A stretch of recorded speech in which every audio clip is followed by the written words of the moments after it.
오늘 말씀의 제목 따라해 보실까요? 제자가 되십시오. 이 제자의 조건. 우리 지난주 주일 말씀 여러분 기억하십니까? 자, 지난 주일에는 우리가 제자의 자격, 제자의 목적, 제자의 조건, 이 세 가지 내용을 가지고 우리가 함께 말씀을 나눌 거예요. 오늘은 이제 이 제자의 조건을 대해서 좀 더 구체적으로 더 깊이 있게 함께 하나님의 말씀을 나누고자 합니다. 여러분, 피사의 사탑 여러분 아시죠? 이렇게 탑 건물인데 어떻게 돼 있어요? 이렇게 약간 기울어져 있는 피사의 사탑을 아마 잘 알고 계실 겁니다. 갈릴레오가 크기가 다른 물체도 똑같은 속도로 떨어진다는 것을 증명하기 위해 실험하다가 탑이 기울어졌다라는 그런 곳인데요.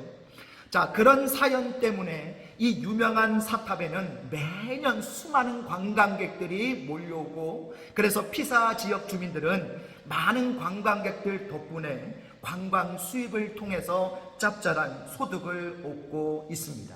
자, 그런데 이 사탑이 점점 기울어져서 이제는 완전히 붕괴될 지경에 놓이게 된 거예요. 자, 그러자 이탈리아 정부는요, 이 사탑을 구하기 위해 무려 426억의 돈을 들여서 11년 동안 보수공사에 들어갔습니다.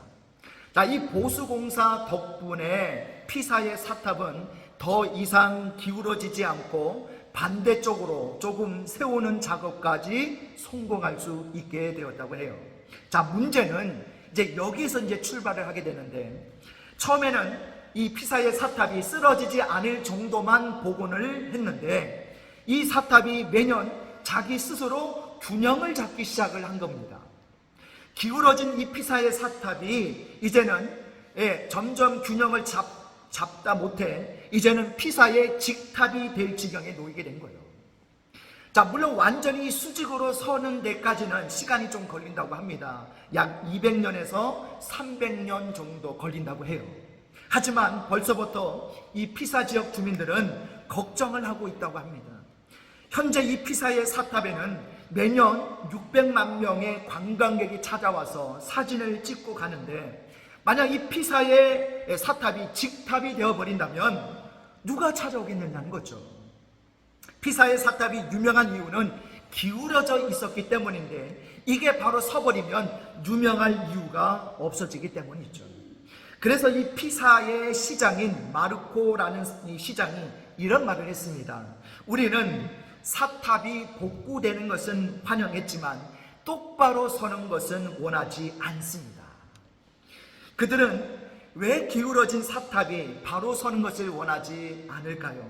그 탑이 똑바로 서버리면 그때부터 수입이 끊어지고 경제가 힘들어질 것이 뻔하기 때문이죠. 그런데 그리스도인들도 이렇게 생각하는 분들이 많이 있습니다. 우리가 주님의 은혜와 축복을 받는 것은 환영하지만 우리가 똑바로 서서 참된 주님의 제자가 되는 것은 원하지 않는다라는 거예요.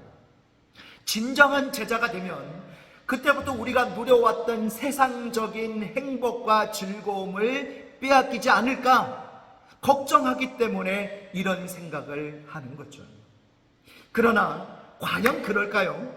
우리가 진정한 제자가 되기를 거부해야 될 만큼 우리가 제자가 되면 잃어버리고 빼앗기는 것이 그렇게도 많을까요? 물론 우리가 참된 제자의 길을 걸어간다면 많은 것을 양보하고 희생하고 포기해야 하는 것은 맞습니다. 그러나 그것 때문에 우리가 불행해지는 것이 아니라 진정한 행복을 찾게 된다는 것을 여러분 알아야 될 줄 믿습니다. 자, 저는 계속해서 지난 주일부터 제자 훈련에 대한 말씀을 전하고 있는데요.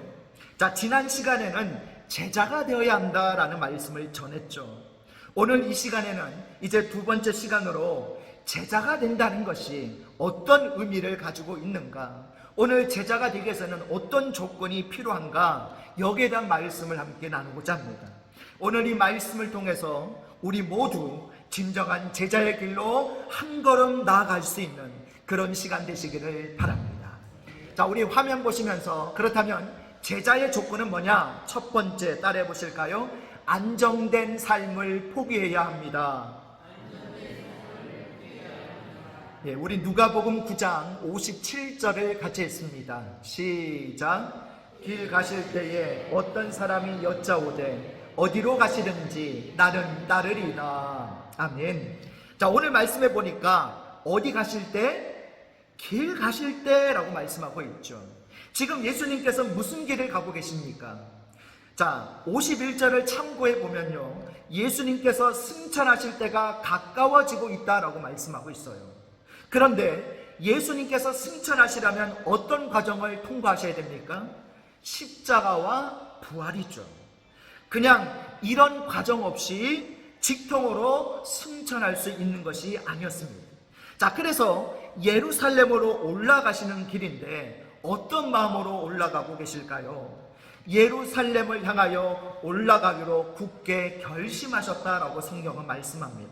승천하시기 위해 십자가와 부활의 과정을 밟아 나아가기로 굳게 결정하셨다는 거죠.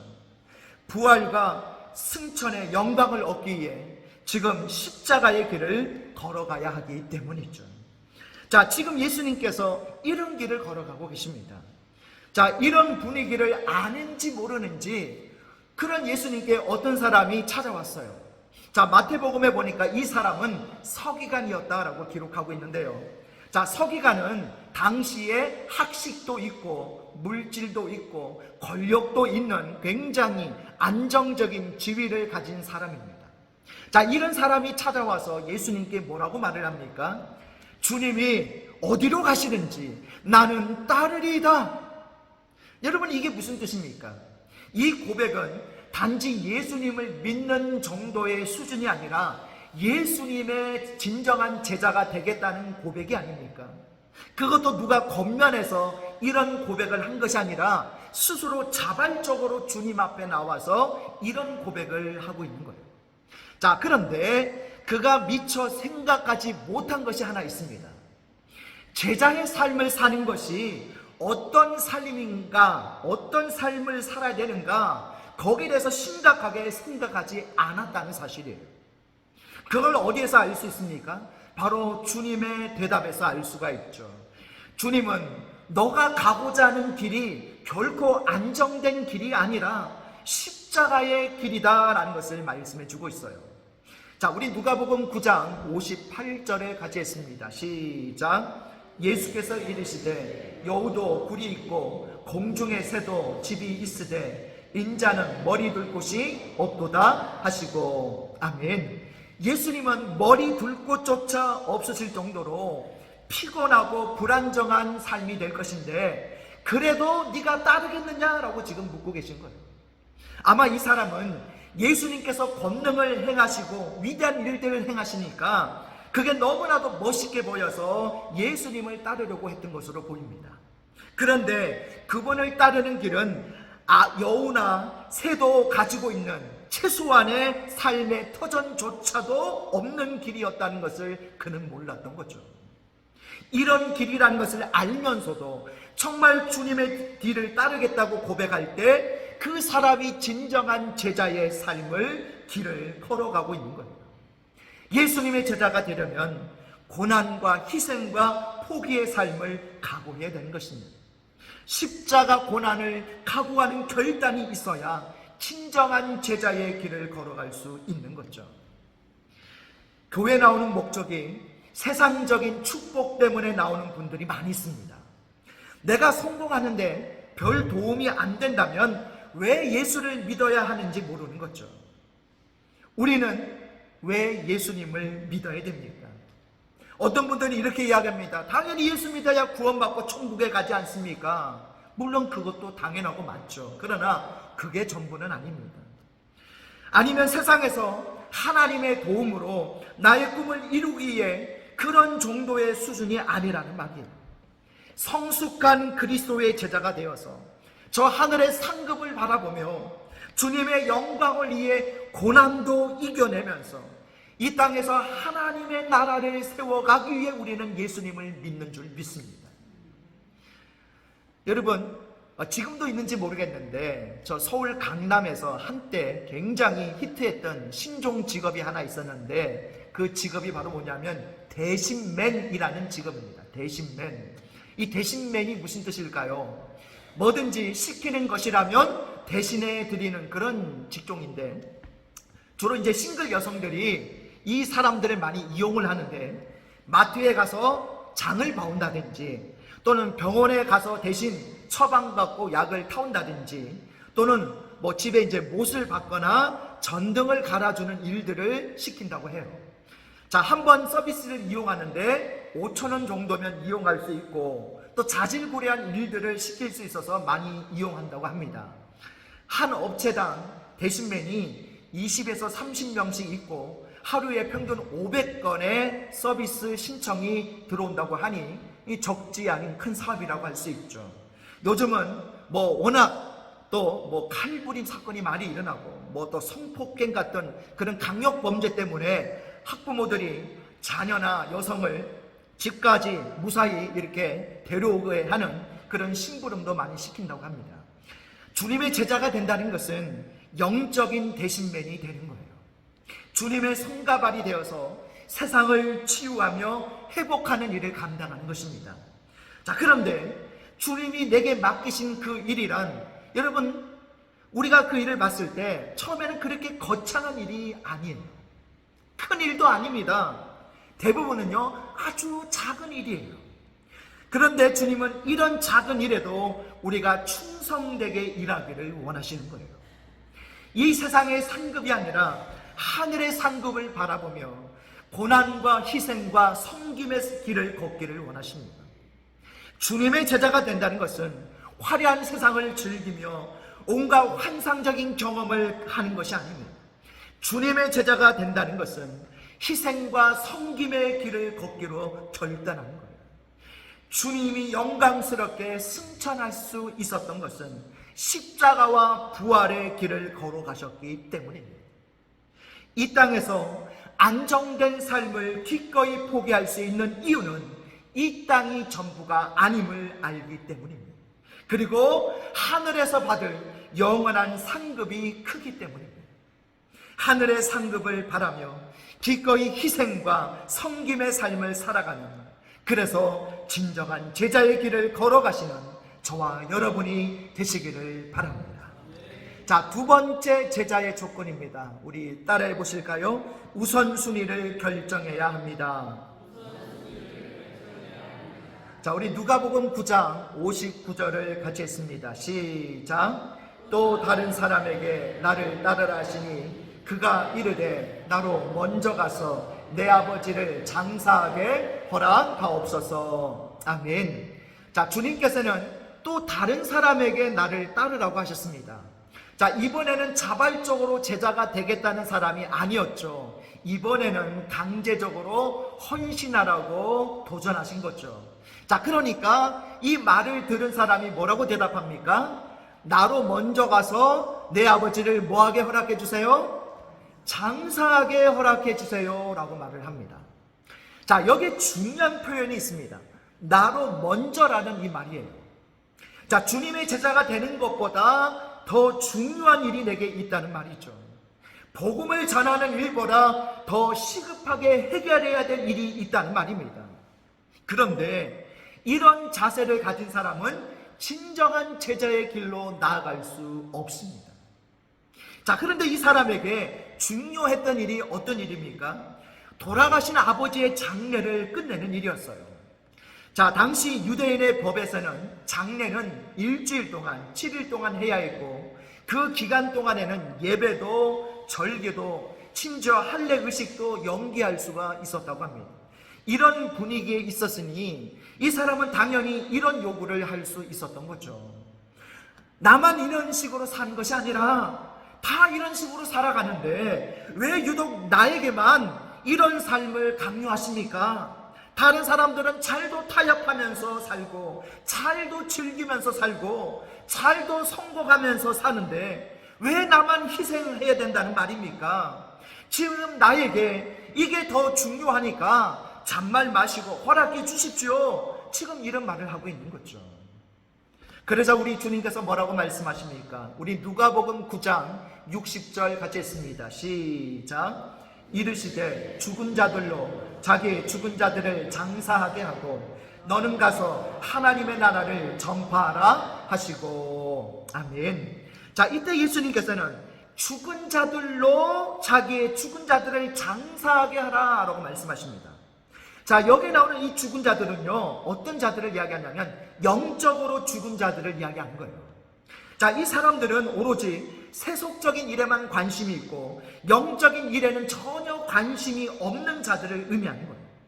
하나님의 관점에 의하면 육체와 영혼이 다 살아있어야 그 사람이 진짜 살아있는 사람입니다.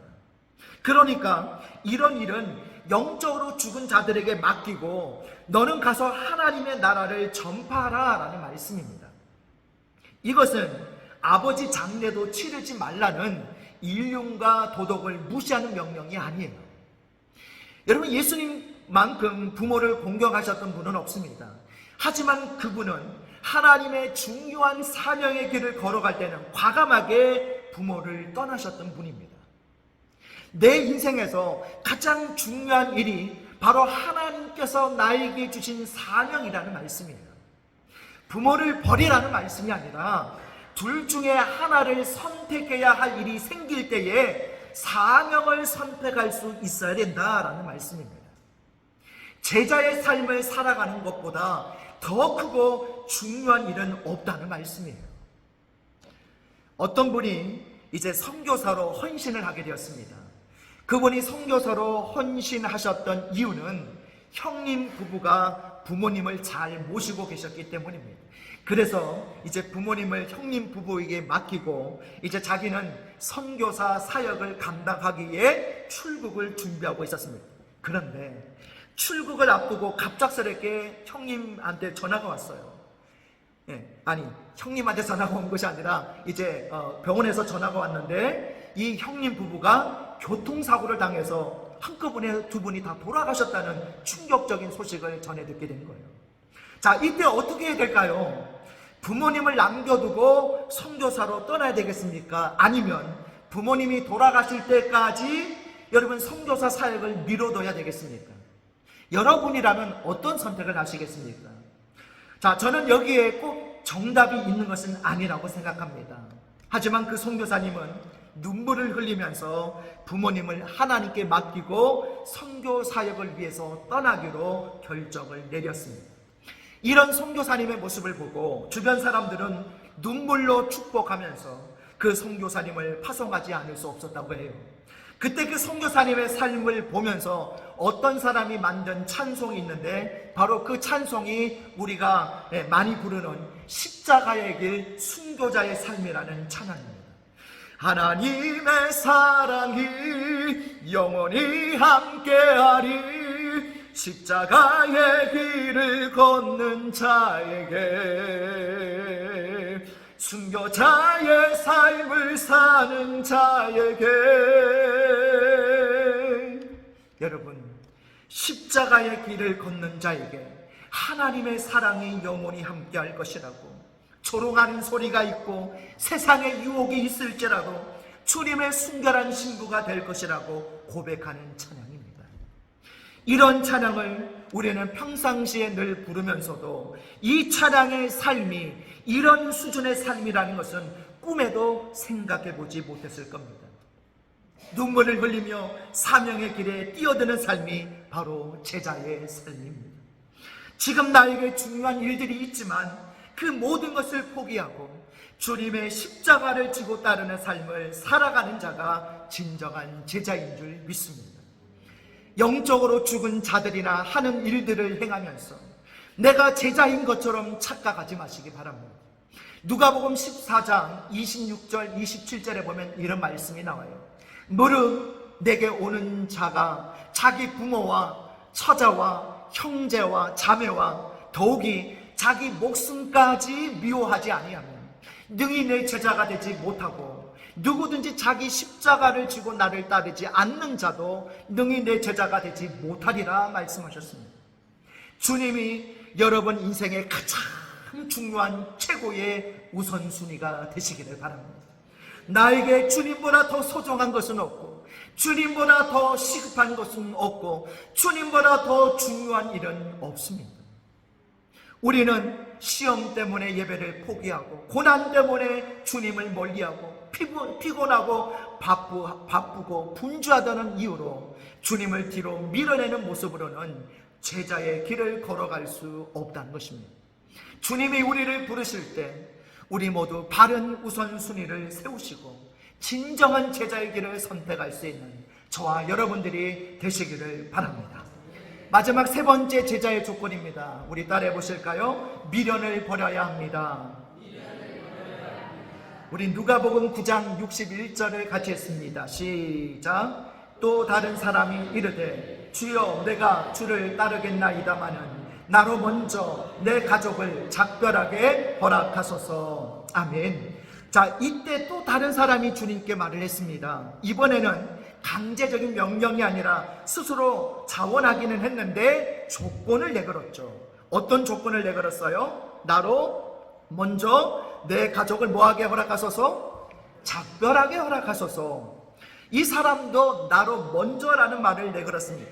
내가 먼저 꼭 해야 할 일이 있다는 거예요. 그게 무슨 일입니까? 먼저 가족들에게 작별 인사를 하게 해달라는 말입니다. 아니 주님의 제자가 되어서 먼 길을 떠나게 될 것인데, 아니 가족들과 작별 인사도 못한다는 말입니까? 지금 이런 말을 하고 있는 거죠. 자, 여러분들은 어떻게 생각하십니까? 가족들과 작별 인사도 못하게 하는 것은 이건 좀 너무한 것이 아닌가 생각되지 않습니까? 자, 그런데 헬라어 성경을 보면요, 여기 나오는 이 가족들이라는 말이 단지 그냥 가족이 아니라는 것을 알 수가 있는데요, 헬라어 성경에 보면 남성형으로 쓰여졌는데 이것은 의사 결정권이 있는 남성 가족들을 의미한 거예요. 그러니까 모든 결정권을 가지고 있는 집안의 어른들에게 가서 먼저 허락을 받고 그런 다음에 주님의 제자가 되겠다는 그런 뜻입니다. 주님의 제자가 되는 길을 가족의 허락을 받은 뒤에 가야 될 길로 생각하고 있는 거죠. 자, 요즘도 10대 청소년들 중에 그런 친구들이 많이 있습니다. 집에 부모님들에게 물어보고 허락해 주시면 교회를 다니겠다는 거예요. 자, 이런 친구들의 특징이 무엇인지 아십니까? 절대 안 나온다는 거예요. 나오는 친구들이 거의 없습니다. 전화를 해서 물어보면 부모님이 가지 말라고 하셔서 못 나가겠다라고 그렇게 말을 해요. 그러니까 집에 가서 물어보겠다고 하는 것은 교회 안 나오겠다는 말이에요. 자기가 나오기 싫으니까 부모님 핑계를 대면서 안 나오는 거죠. 안 그래도 별로 나가고 싶지 않았는데 부모님까지 반대하시니까 얼씨구나 잘 되었다라고 생각하는 거죠. 이것보다 더 심한 학생들은요, 친구에게 물어보고 가겠다고 하는 학생들이 있어요. 친구가 화장실도 같이 간다고 해야 화장실에 가는 친구들이죠. 친구가 안 간다고 하면 천국에도 안 갈 친구들입니다. 주님의 제자가 되는 길은 생명의 길인데 이 길을 왜 남이 간다고 해야 가느냐 하는 거예요. 내가 결정하고 내가 책임지는 것입니다.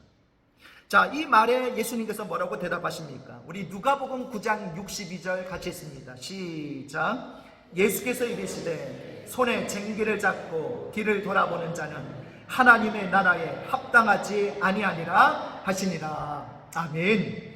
이때 주님이 뭐라고 대답하십니까? 너는 이미 손에 무엇을 잡은 사람이라고요?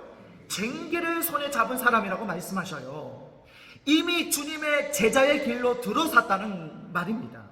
자, 지금 우리들 중에도 나는 그냥 교회만 왔다 갔다 하는 일반 신자는 될지라도 주님의 제자는 되지 않을 것이라고 생각하는 분 계십니까? 그런데 주님은 우리에게 너는 이미 손에 쟁기를 잡았다라고 말씀하셔요. 이미 쟁기를 잡았다는 말은 우리가 예수님을 믿고 영접한 순간부터 이미 예수님의 뭐가 되었다는 말입니까? 제자가 되었다는 말이에요. 그래서 예수님의 제자가 되는 것은 우리의 선택사항이 아닙니다. 우리가 예수 믿고 구원받기를 원한다면 우리는 예수님의 제자가 되어야 되는 거예요. 아니, 이미 예수의 제자가 되었다는 말입니다. 이렇게 제자가 된 자들이 뒤를 돌아보아서는 안 된다라고 말씀합니다. 쟁기를 잡은 자가 자꾸 뒤를 돌아보면 어떻게 되겠습니까? 자, 요즘은 우리가 밭을 갈 때 경운기나 또는 트랙터로 밭을 갈 때 가는데, 이런 것들로 밭을 갈 때에 자꾸 뒤를 돌아보면 어떤 일이 생기겠어요? 엉망이 되는 거죠. 자기 밭도 제대로 못 갈 뿐만 아니라 남의 밭으로도 갈 수 있고 도로에도 들어갈 수 있고, 잘못하면 자기 농장도 완전히 그냥 밟아버릴 수가 있는 거죠. 우리는 이미 쟁기를 잡은 사람입니다. 이미 트랙터 운전대를 잡은 사람이라는 말씀이에요. 트랙터가 아니라 오토바이라고 해도 뒤를 돌아본다는 것은 위험한 일이 아닙니까? 한 번씩 뒤를 보고 싶으면 어떻게 해야 됩니까? 그냥 백미러로 안전하게 이렇게 쳐다보면 되는 거죠. 뭘 그거 보려고 몸을 돌리고 고개를 돌립니까? 그런데 그러는 분들이 우리 가운데 있다는 거예요. 자꾸 세상을 쳐다보는 분들이 있다는 말입니다. 이젠 예수님의 제자가 되었기 때문에 제자의 삶을 살아야 되는데 자꾸 세상 친구들을 따라 살아가려고 한다는 거예요. 세상 친구들처럼 말하고, 세상 친구들처럼 즐기고, 세상 친구들처럼 일하고, 세상 친구들처럼 살아간다는 거예요. 오늘 이 말씀은 예수님을 따르겠다고 결단한 사람은 이 결정에 대해 후회나 갈등이나 다른 사람들의 눈치를 살펴서는 안 된다는 말씀입니다. 이런 사람은 하나님의 나라에 뭐하지 않다고 말씀합니까? 합당하지 않다라고 말씀합니다. 그냥 제대로 된 제자가 못 되었다는 수준으로 끝나는 것이 아니라 하나님의 나라에 합당하지 않다는 거예요. 이게 무슨 뜻일까요? 천국에 못 들어간다는 뜻입니다. 꼭 제자의 삶을 살지 않아도 천국에만 들어가면 되지 않겠느냐라고 생각하는 분들이 계실지 모르겠는데, 여러분, 그분들은 오늘 진지하게 내 안에 정말 예수님이 계신가를 점검해 보시기 바랍니다.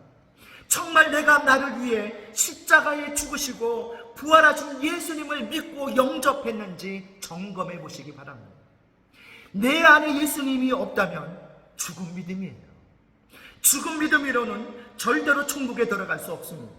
그런데 내 안에 정말 예수님이 있다면 우리가 그런 식으로 생각하고 살아갈 수 없다는 말입니다. 정말 예수님을 만난 사람은 예수님의 제자가 되어 주님의 뒤를 따르는 삶을 살게 되어 있다는 말입니다. 나 때문에 하늘 영광을 포기하시고 낮고 천한 이 땅에 오셨다는 것을 아는 사람입니다. 나 때문에 십자가에 달리시고 모진 고통을 당하시고 죽으셨다는 것을 아는 사람이에요.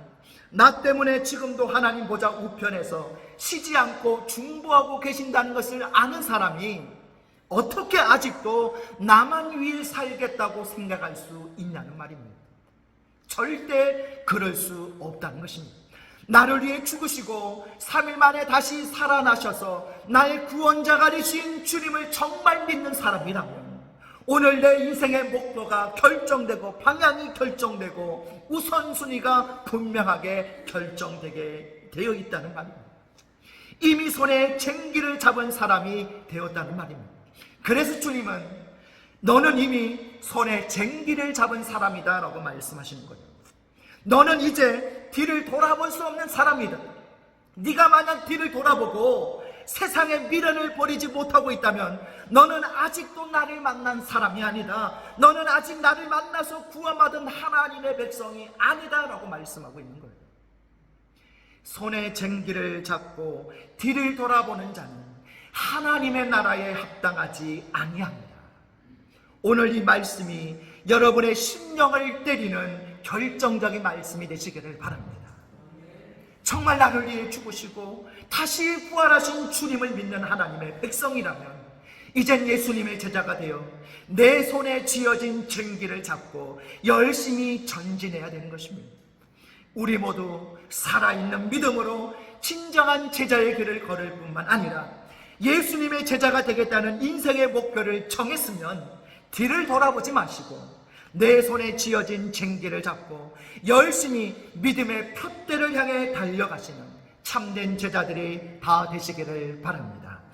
말씀을 정리합니다. 우리 화면 보시면서 제자의 조건 3가지 같이 있습니다. 시작. 안정된 삶을 포기해야 합니다. 우선순위를 결정해야 합니다. 미련을 버려야 합니다. 그렇습니다. 그래서 우리의 삶에서 정말 희생하고 포기하고 섬기는 모습이 나타나시기를 바랍니다. 또 어떤 상황에서도 주님이 최우선이 되는 삶을 살아가시기를 바랍니다. 또한 아무리 힘들어도 뒤를 돌아보거나 세상과 타협하지 마시고 끝까지 믿음의 목표를 향해 달려가는 참된 제자들이 다 되시기를 주님의 이름으로 축복합니다.